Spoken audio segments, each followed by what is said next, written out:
Iyo bavuze FPR Inkotanyi abenshi bahita bumva umugabo uziyoboye ariwe Paul Kagame, perezida w'igihugu cy'u Rwanda ndetse ukiyoboye magingo nahe.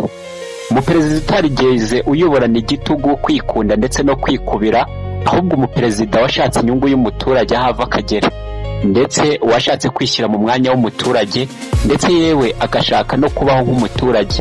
Ntabwo yigeze ashaka kwishyira hejuru cyangwa se ngo ashyire amategeko agoranye cyangwa se yayandi avunanye kubahiriza ku buryo ibihano bihora biri hafi aho, ahubwo ahora ajya inama, ategura ndetse akanagambira icyagirira umunyarwanda akamaro. Ariko byose ibyo tugiye kwitaho cyane, ahubwo tugiye kureba Paul Kagame impinduramatwara yazanye mu gihugu cy'u Rwanda ni izihe, ese imiyoborere ye byibuze yaba yarahinduye ibihe, cyangwa se uko yayoboye byaba binyuze mu buryo bwiza cyangwa se buzima. Nge mwumva ndi Mr. Bucece Tech Ijana.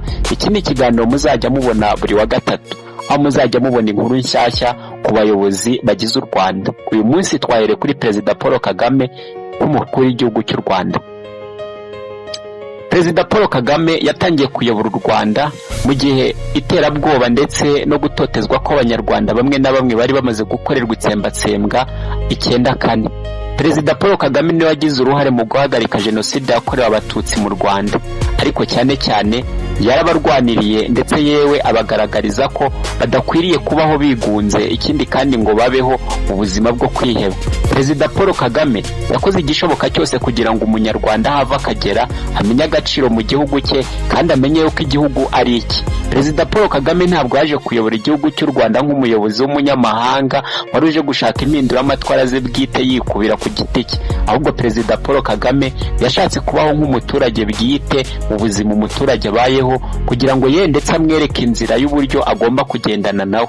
Perezida Paul Kagame yatangije igikorwa cyo kubakira abantu benshi bari bagiye batandukanye, aho amoko yayakuyeho, ahari abahutu, abatwa ndetse n'abatutsi, ahashyira umunyarwanda. Kwimakaza umunyarwanda ntabwo byari ibintu byari bikwiriye mu gihugu cy'u Rwanda nka mbere, ahubwo ubu ngubu nibwo byagiye byagira agaciro kwiyumva ko umuntu wese ari umunyarwanda, bitewe n'uko mbere hari hiryo vangura rishingiye ku mitungo, imyemerere ndetse n'imyizerere abantu bari bagiye bifitemo ubwabo. Perezida Paul Kagame ibyo byose abonye ko bitari bikwiriye, bityo byose arabihindura. Umunyarwanda mwita umunyarwanda kuko aricyo cyari kibereye, ntabwo byari ngombwa yuko ayo moko yose yongera kugaruka kuko kwari ukuzana ivangura n'amacakubiri. Perezida Paul Kagame yazanye impinduka nyinshi zigiye zitandukanye.